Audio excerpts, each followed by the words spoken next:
ஹாலிடேஸ்னாலே நம்ம K travels தான். தமிழகத்தின் முன்னணி டிராவல்ஸ் நிறுவனம். Plan your happy trips with K travels. Communist கட்சியில் ஒரே கட்சியில் சொல்ல போனால் 80 வருடமா இருந்த ஒரே மனிதர் இவராக தான் இருப்பாருன்னு நினைக்கிறேன்.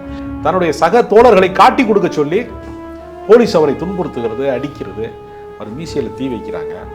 அவ்வளவு வழிகளையும் தாங்கி கொண்டு யாரையுமே காட்டி கொடுக்காம அவர் அந்த சித்திரவதைகளை அனுபவித்து நீதிமன்றத்தால் அவர் 7 ஆண்டு காலம் தண்டனைக்கு உட்படுத்தப்படுகிறார். ஒரு சாதி ஒழிப்பு போராளியாக இருக்கக்கூடிய அன்னச்சாமிங்கிறவர் தன்னுடைய மகளை நல்லகண்ணுக்கு விரும்பி திருமணம் பண்ணி கொடுத்துருக்காரு. அப்போ கேட்டிருக்காங்க, நல்லகண்ணு என்ன சம்பாதிக்கிறாரு? ஏன்னா கல்யாணம்னு வருகிற போது மாப்பிள்ளை என்ன சம்பாதிக்கிறான்னு கேட்பாங்க. அதற்கு அந்த அன்னச்சாமி சொன்ன பதில், அவர் நாட்டை பார்த்துக் கொள்வார், மகள் வீட்டில். இப்போ 80வது பிறந்தநாள் விழாவுக்கு இந்திய கம்யூனிஸ்ட் கட்சியில் மிகப்பெரிய அளவில் வசூல் பண்ணி அவருக்கு 1 கோடி ரூபா கொடுக்குறாங்க. சொல்றாரு, இதை வச்சு நான் என்னையா பண்ண போறேன், 1 கோடி ரூபாய் வச்சு அப்படின்னு கட்சிக்கு திரும்ப கொடுக்குறாரு. அவர் ஒரு ஒடுக்கப்பட்ட சமூகம்னு சொல்ல முடியாது, ஒரு ஆதிக்க சமூகம் தான், இடைநிலை ஆதிக்க சமூகம். அவருடைய மாமனார் வெட்டப்பட்டாரு. ரொம்ப ஒரு கோபமான ஒரு சூழ்நிலை இருக்கிறது. ஒரு பெரிய பழிவாங்குவதற்கான ஒரு நடவடிக்கைக்கான சூழல் ரொம்ப ஒரு மோசமான ஹீட்டடா இருக்கு.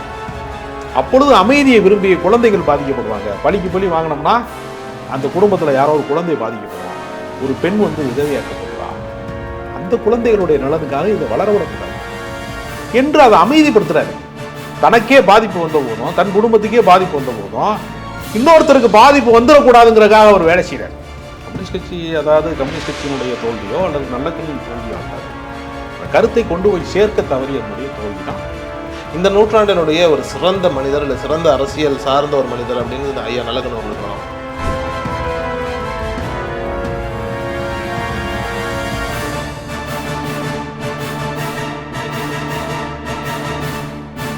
Again, Tamil has the highest viewership in India, USA, UK, Dubai, UAE, Saudi, Malaysia, Singapore, Norway, Sweden, Switzerland and Denmark. Join us and take your business to the world. ஆகாயம் நேயர்களுக்கு வணக்கம். நான் உங்கள் அஷ்ரஃப். இன்று நம்மோடு இருப்பது சினிமா மற்றும் அரசியல் விமர்சகர் ராஜகம்பீரன் அவர்கள். வணக்கம் சார். வணக்கம் ஐயா நல்லகண்ணு அவர்கள். யார்கிட்ட கேட்டாலும் ஒரு நல்ல அரசியல்வாதி யார், சிறந்த மனிதர் யார் அரசியல் அப்படின்னு சொல்லி கேட்டால் உடனே டக்கு நல்லகண்ணு ஐயாவை தான் சொல்கிறாங்க. அப்படின்னும் போது அவருடைய வரலாறு அப்படிங்கிறது நீண்ட நிறைய வரலாறு. கிட்டத்தட்ட கம்யூனிஸ்ட் கட்சியில் ஒரே கட்சியில் சொல்ல போனால் 80 வருடமாக இருந்த ஒரே மனிதர் இவராக தான் இருப்பாருன்னு நினைக்கிறேன். எங்கேருந்து சார் இவருடைய அரசியல் பயணம் ஆரம்பிக்குது? விடுதலை போராட்ட வீரராக இவருடைய வாழ்க்கை தொடங்குகிறது. பிரிக்கப்படாத அன்றைய திருநெல்வேலி மாவட்டத்தினுடைய ஸ்ரீவைகுண்டத்தில் அவர் பள்ளி படிப்பை முடித்து அவருடைய பள்ளி ஆசிரியர் பாரதியாரை, தேச தலைவர்களை எல்லாம் அவருக்கு அறிமுகப்படுத்துகிறார். அவருடைய ஆசிரியர் பேர் பலவேசம்ங்கிறவர். அவர் தான் பல கருத்துக்களை, லட்சியவாத கருத்துக்களை அவருடைய மனதில் விதைக்கிறார். அவர் திருநெல்வேலிக்கு கல்லூரி படிப்புக்கு வருகிற போது 2ஆம் உலகப் போரினுடைய காலகட்டம். பிரிட்டிஷ் அரசுக்கு ஆதரவாக நிதி திரட்டக்கூடிய நேரத்தில் அதற்கு எதிராக குரல் எழுப்பி காவல்துறையால் மிகப்பெரிய அளவில் தாக்கப்பட்டு அவருடைய போராட்டம் என்பது மிக தீவிரமான ஒரு போராட்டமாக இருக்குது. 1900 விடுதலை பெற்றதற்கு பின்பு 1948 உழுபவனுக்கே நிலம் சொந்தம் என்று ஒரு பெரிய போராட்டத்தை, ஆயுத போராட்டம், முக்கியமான விஷயம் ஆயுத போராட்டம், ஒரு மிகப்பெரிய கிளர்ச்சியை உருவாக்குவதற்கான ஒரு ஆயுத போராட்டத்திலே இந்திய கம்யூனிஸ்ட் கட்சி ஈடுபட்டது. அதிலே மிக முக்கியமான ஒரு நபராக இவர் தேடப்படும் ஒரு குற்றவாளியாக அன்றைக்கு அரசு அறிவித்து தடை செய்யப்பட்ட இயக்கமாக கம்யூனிஸ்ட் கட்சி இருந்த காலகட்டத்திலே இவர் காவல்துறையால் கைது செய்யப்படுறார். அப்படி கைது செய்யப்படுகிற போது இவரை சுற்றி பல வெடி மருந்துகள்லாம் இருந்ததாகவும், ஒரு பயங்கரவாத தாக்குதலுக்கான ஒரு வாய்ப்பு இருந்ததாகவும், அவர் முழுக்க விவசாயிகளுடைய நலன் சார்ந்த போராட்டங்களில் தன்னுடைய வாழ்க்கையை அர்ப்பணித்திருக்கிறார். அந்த வழக்கில் காவல்துறையால் தாக்கப்பட்டு அவருடைய மீசையில் அன்றைக்கு இருந்த ஒரு காவல்துறை அதிகாரி அந்த ஒரு வெண் சுருட்டு மாதிரி, சிகரெட்டு மாதிரி ஒன்று வச்சு சுட்டதனுடைய விளைவாக தன்னுடைய சக தோழர்களை காட்டி கொடுக்க சொல்லி போலீஸ் அவரை துன்புறுத்துகிறது, அடிக்கிறது, அவர் மீசையில் தீ வைக்கிறாங்க. அவ்வளவு வழிகளையும் தாங்கி கொண்டு யாரையுமே காட்டி கொடுக்காம அவர் அந்த சித்திரவதைகளை அனுபவித்து நீதிமன்றத்தால் அவர் 7 ஆண்டு காலம் தண்டனைக்கு உட்படுத்தப்படுகிறார். ஏறத்தாழ ஆயுள் தண்டனை விதிக்கப்பட்டு ஒரு 7 ஆண்டு காலம் மட்டும் அவர் சிறையில் இருக்கார். ஏன்னா பின்னால் கம்யூனிஸ்ட் கட்சியினுடைய தடை நீக்கப்பட்ட போது ஒரு வெளில வர்றார். தொடர்ந்து மக்கள் போராட்டங்களில் மட்டுமே அவர் தொடர்ந்து வேலை செய்கிறார். குறிப்பாக தலித்துக்கள், ஒடுக்கப்பட்ட மக்களுடைய விவசாய கூலி வேலை பார்க்கக்கூடியவர்களுக்கான அந்த போராட்டங்கள்லேயே சாதி ஒழிப்பு போராளியாக அன்றைய காலகட்டத்தில் என்ன இருந்திருக்குன்னா, தலித்துக்கள் சொந்தமாக நிலம் வைத்துக் கொள்ளக்கூடாது, தங்களுக்கென்று எதையுமே வைத்துக்கொள்ளக்கூடாது, வீடு அந்த அளவுக்கு மோசமான நெருக்கடிகளுக்கு இருந்திருக்கு. அவங்களை பேரே வந்து ஒரு இடத்துல இல்லாமல் ஒரு நாடோடி கூட்டம்லாம் நம்ம சொல்கிறோம் இல்லையா, சில பேரை இப்போ நம்ம நரிக்குறவர்கள் போன்றவர்கள் எல்லாம் அப்படி சொல்கிறோம் இல்லையா, அது மாதிரி ஓடும் குடிகள்னு தலித்துக்களை வந்து கூலி வேலைக்கு பயன்படுத்தி கொள்வார்கள். அவர்கள் ஒரு இடத்துல இருக்க மாட்டார்கள், இருக்க விடுறதில்லை. இருக்க மாட்டாங்கன்னா அவங்களா இல்லைன்னுங்கிறது அல்ல, அந்த மக்களுக்காக போராடி இருக்கிறார். அந்த மக்களுக்காக, அவர்கள் உரிமைக்காக அவர் தொடர்ந்து போராடி இருக்கிறார். ஒரு சாதி ஒழிப்பு போராளியாக இருக்கக்கூடிய அன்னச்சாமிங்கிறவர் தன்னுடைய மகளை வந்து நல்லகண்ணுக்கு வந்து விரும்பி திருமணம் முடித்து கொடுத்துருக்கிறாரு. அப்போ கேட்டிருக்காங்க, நல்லகண்ணு என்ன சம்பாதிக்கிறாரு, ஏன்னா கல்யாணம்னு வருகிற போது மாப்பிள்ளை என்ன சம்பாதிக்கிறான்னு கேட்பாங்க இல்லையா.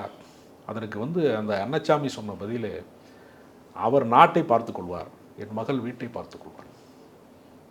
அந்த ரஜித் அம்மான்னு சொல்லக்கூடியவங்க வந்து அவருடைய அன்னச்சாமியினுடைய மகளை திருமணம் முடிக்கிறார் 1958. அவங்க ஆசிரியர் வேலை பார்க்குறாங்க. உண்மையிலேயே அவங்க தான் குடும்பத்தை பார்த்துக்கிட்டாங்க.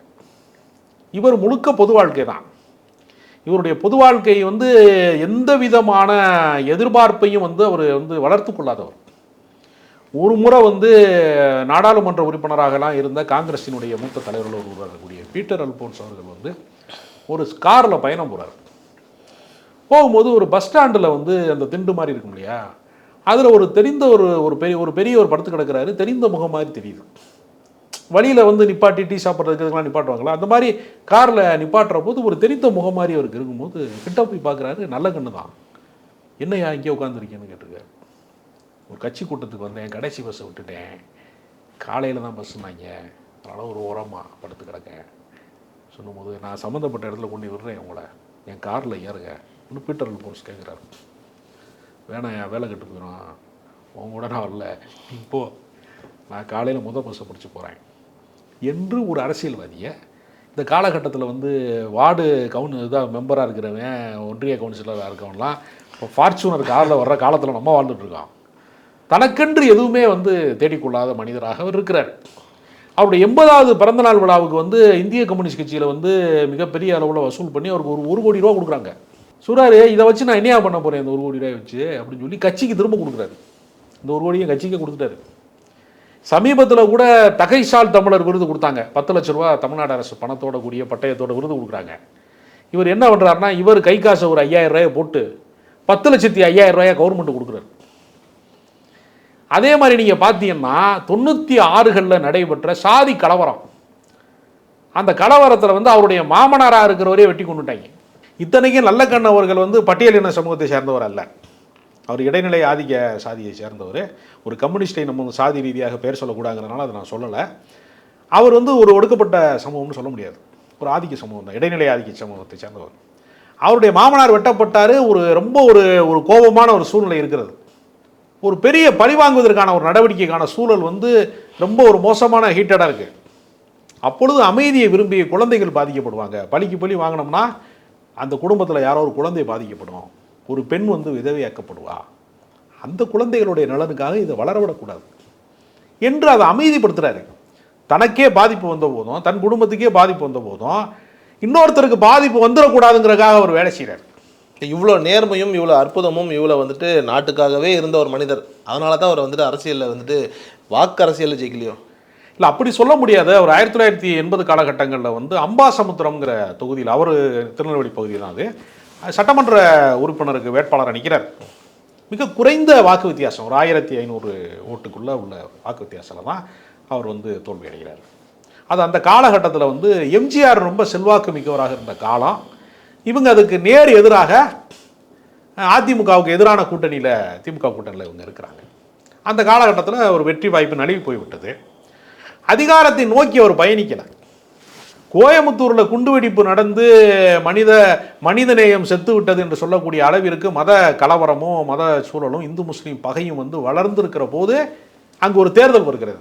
பிஜேபி சார்பாக சிபி ராதாகிருஷ்ணன் என்பவர் வந்து இப்போ அவர் ஆளுநராக இருக்காரு, அவர் வந்து நிறுத்தப்படுறார். ஒட்டுமொத்தமாக குண்டுவெடிப்பு நடந்த போது இருக்கக்கூடிய கோபம் அப்படிங்கிறது இஸ்லாமியர்கள் மீதான கோபமாக மாறிக்கொண்டிருந்த போது இந்திய கம்யூனிஸ்ட் கட்சி சார்பாக அவர் நாடாளுமன்றத்துக்கு நிறுத்தப்படுறார். இவர் பகை வளர்க்கக்கூடாது, சமாதானமாக போகணுங்கிற மனநிலை இருக்கக்கூடிய இவர் முஸ்லீம்களினுடைய ஆதரவாளராக தான் இருப்பார் அப்படிங்கிற ஒரு மனநிலையில் மக்கள் ஓட்டு போட மாட்டாங்க. அது வந்து திமுக கூட்டணியில், பாஜக கூட்டணியில் இருந்த நேரம் அது.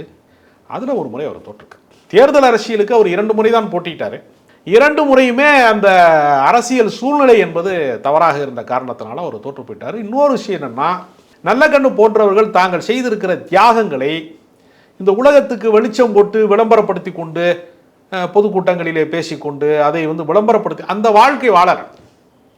அவர் அடிப்படையில் ஒரு சிந்தனையாளராக இருந்தாரே தவிர சிறந்த பேச்சாளர் என்று சொல்ல முடியாது. ஒரு மேடை பேச்சாளராகலாம் அவர் இல்லை.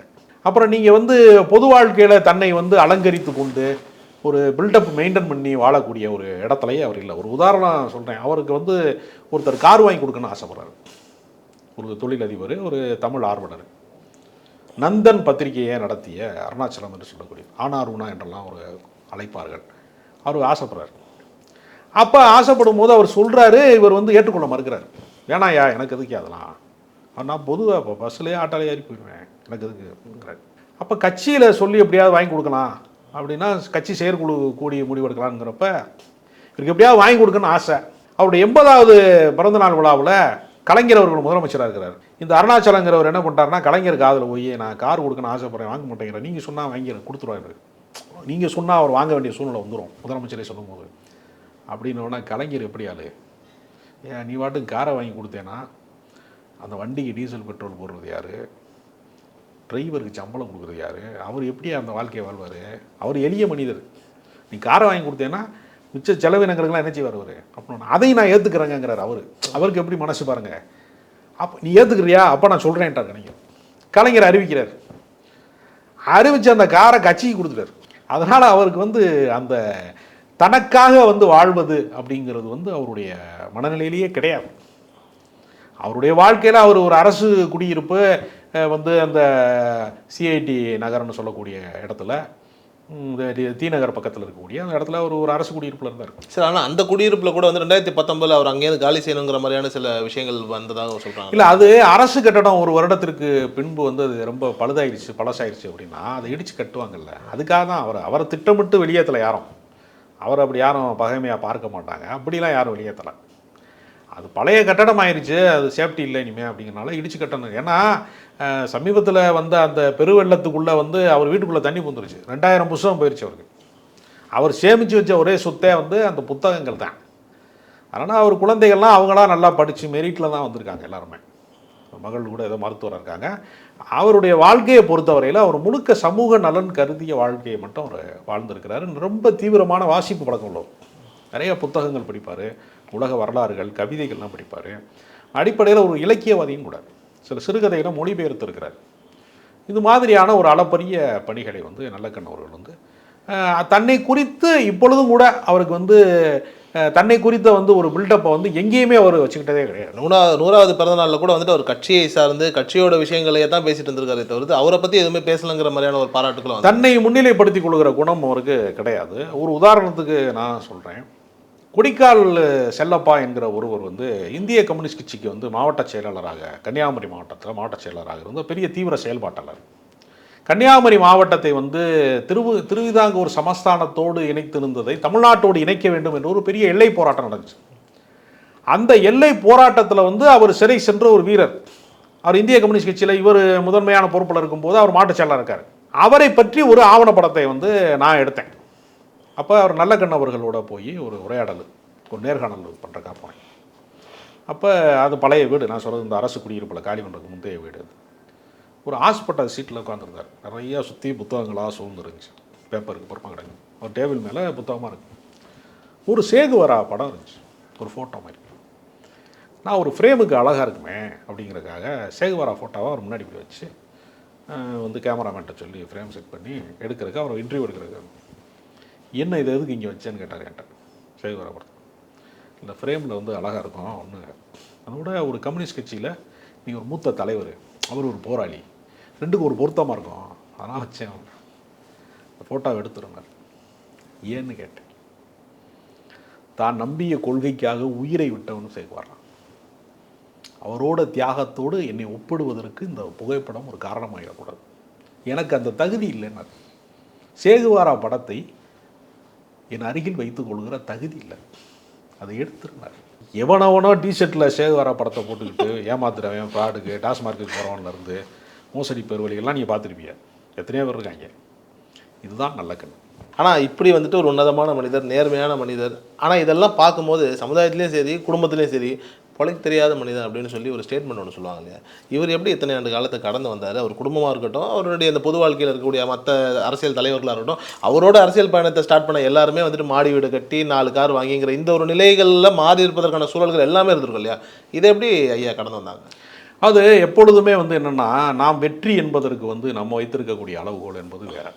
ஒரு மனிதன் வந்து ஒரு கொள்கைக்காக தன் வாழ்நாள் முழுக்க ஒரு 100 ஆண்டு காலம், கம்யூனிஸ்ட் கட்சி தொடங்கப்பட்டு 100 ஆண்டு காலம், இவருடைய வாழ்நாளும் 100 ஆண்டு காலம், 100 ஆண்டு காலமும் ஒருத்தர் கொள்கை மாறாமல் வாழ்ந்து, இவரை விட வசதியானவங்க, இவரை விட செல்வாக்கு மிக்கவங்க பல பேர் இவர் ஆயுளை தொட்டதே இல்லைல்ல. பல பேர் நோய்வாய்ப்பட்டு குறைந்த வயதில் போய் சேர்ந்துட்டாங்கல்ல. இவ்வளவு நீண்ட ஆயுளோடு, இவ்வளவு போராட்ட களத்தோடு, நிறம் மாறாத அரசியலோடு இவர் நீட்டித்து இருக்கிறார் இல்லையா? அப்போ வெற்றி என்பதற்கு நம்ம வைத்திருக்கக்கூடிய அளவுகோல் என்பது இந்த நுகர்வு கலாச்சாரம். பங்களாவையோ, காரையோ, சொத்துக்களையோ, பணத்தையோ வைத்து இந்த வாழ்க்கையில் வெற்றி பெற்றவனாக நம்ம கருதுகிறோம். அவர் அப்படி கருத்தில், அவர் வந்து ஒரு துறவியை போன்றவர். அந்த மனநிலை அவருக்கு இருக்கிறதுனால மன நிறைவு தான் செல்வம். என் மனசுக்கு இது சந்தோஷமாக இருக்குது, இந்த வேலையை செய்கிறேங்கிறது தான் உண்மையான வெற்றியை தவிர, நான் எல்லா பணத்தையும் வச்சுக்கிட்டு இப்போ நம்ம வந்து ஒரு தலைமாட்டில் பணத்தை வச்சுட்டு படுத்து கிடக்கிறேன், வேணா தூக்கிட்டு போயிடுவானு ராத்திரி பூரா கண்ணு முழிச்சு ஒரு பயணத்தில் இருக்கிறோம், நிம்மதி போயிடுதுல்ல. அதனால் இந்த உலகத்தில் வந்து பிறருக்காக, மனித குலத்திற்காக, சுரண்டலுக்கு எதிராக, சாதி ஒடுக்குமுறைக்கு எதிராக, அவர் வந்து தென் மாவட்டத்தில் சாதி கலவரம் நடக்கிற போது பாப்பாரப்பட்டி, கீரிப்பட்டியில் தலித் தலைவர்கள் வந்து பஞ்சாயத்து தலைவராக கூட ஆக முடியாத சூழல் இருக்கிற போது 4000 பேரை திரட்டி உண்ணாவிரதம் இருக்கிறார். கள போராட்டத்தில் தான் அவர் வந்து அவருடைய 80வது வயதுக்கு பின்பு, 86வது வயதில் தாமிரபரணி ஆற்றுல மணல் அள்ளுறாங்க, மணல் கடத்துறாங்க, நீர் ஆதாரம் கெட்டு போயிடும், நான் விடமாட்டேன் அப்படின்னு சொல்லி அதுக்கு எதிரான போராட்டத்தில் ஹைகோர்ட்டில் வந்து மதுரை நீதிமன்றத்தில் வழக்கு போட்டு, வழக்கறிஞர் வச்சிடல, அவரே வாதாடுறாரு. இந்த மண்ணின் மைந்த நான், இந்த தண்ணியை குடிச்சு நான் வளர்ந்தேன், அடுத்த தலைமுறைக்கு இந்த தண்ணி கிடைக்காம போயிடும், குடிநீர் ஆதாரத்தை அழிக்கக்கூடாதியா அப்படின்னு அவர் போய் வாதாடுறாரு. அதுதான் வெற்றின்னு அவர் கருதுறாரு. இது மாதிரி எத்தனையோ பெரிய பெரிய கோடீஸ்வரர்கள் இருக்காங்க, எத்தனையோ பெரும் பெரும் பணக்காரர்கள்லாம் இருக்காங்க, அவர்கள்லாம் வரலாற்றில் நிலைத்ததே இல்லையே.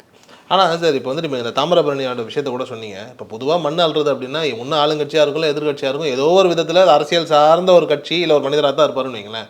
இப்படி அரசாங்கத்தையும் எதிர்கட்சியையும் பகச்சிக்கிட்டு ஒரு விஷயத்தை பண்ணுறாரு. இப்போ மண் அல்லாமல் அவங்க இருக்கும்போது அவங்களுக்கு பெரிய லாஸ் ஆகுங்கிற மாதிரியான ஒரு பார்வையில் இருக்கும்போது, எந்த கட்சி சார்ந்த மனிதர்களும் நல்லக்கண்ண அவர்கள் வந்துட்டு குறை சொல்வதே இல்லையா? இது என்ன சொன்னால் வந்துட்டு நம்மளை தப்பாக எடுத்துப்பாங்கன்ற அந்த ஒரு பிம்பமா, இல்லை உண்மையிலேயே ரொம்ப நல்ல மனிதர் நரட தானே சொல்கிறாருங்கிற அந்த ஒரு பார்வையா? அது சில பேர் போராட்ட உணர்வை தூண்டிவிட்டு அதற்கு பின்னாடி இருந்து அதற்கான ஆதாயங்களை பெறக்கூடியவங்களும் இருக்கிறாங்க.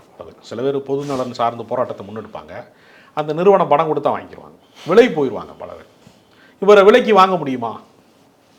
இவருக்கு விலை இருக்காங்க உலகத்தில், இவரை விலை கொடுத்து வாங்க முடியாது. அதனால் எதிரிகளாலும் இவரால் விலை கொடுத்து வாங்க முடியாது. இவரை எந்த அல்ப ஆசையை காட்டியும் இவர் வீழ்த்த முடியாது, அதிகாரத்தை காட்டி வீழ்த்த முடியாது. நம்ம நாடாளுமன்ற உறுப்பினராகலையே, சட்டமன்ற உறுப்பினராகலையேன்னு அந்த மன உளைச்சல் அவர் கிடையாதுல்ல. அதிகாரத்தை நோக்கி அவர் பயணித்தார்னா அவர் ஒருவேளை வந்து அவர் வந்து திசை மாறிய பறவையாக மாறி இருக்கலாம். அவர் அதிகாரத்தை நோக்கி பயணிக்கிறார், அதிகாரத்துக்கு எதிராக மட்டும்தான் பயணிக்கிறாரு. நிரந்தர எதிர்கட்சி தான் அவர். நிரந்தரமாக மக்கள் போராட்டம், மக்கள் உரிமை, அவ்வளவுதான். போலீஸ்காரன்ட்ட அடி வாங்கினதை அதுதான் அவருக்கு வரலாறு. அவருடைய வாழ்க்கையில் அவர் மீசையை வந்து ஒருத்தன் வந்து தீ வச்சுட்டான், இது வச்சு சிகரெட் வச்சு சுட்டான் அப்படிங்கிறனால வாழ்நாள் முழுக்க மீசை வைக்கல, அதனுடைய நினைவா.